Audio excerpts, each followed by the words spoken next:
มาดูน้องโปรดเด็ก1 ขวบ 2 เดือนต่อตัวต่อยักษ์นะครับดูฟิน้องโปรดจะต่อเป็นรูปอะไรนะน้องโปรดต่อเป็นรูปอะไรให้แม่ดูนะเมื่อกี้ต่อสูงเลยอะต่อเองอะเนี่ยเก่งมากไหนต่อรูปอะไรให้แม่ดูฟิเอาเมื่อกี้ยังต่อเป็นสูงอยู่เลยนี่ทำไมเอาออกแล้วล่ะลูกต่อให้แม่ดูก่อนเอาขึ้นไปสิลูกต่อเป็นรูปเก้าอี้สิต่อสูงเร็ว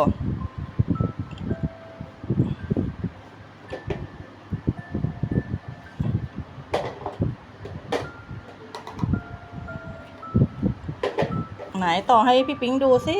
เดี๋ยวพอพี่ปิ๊งกลับมาจากโรงเรียนจะได้เห็นว่าน้องโปรดต่อเองไงเก่งจังเลย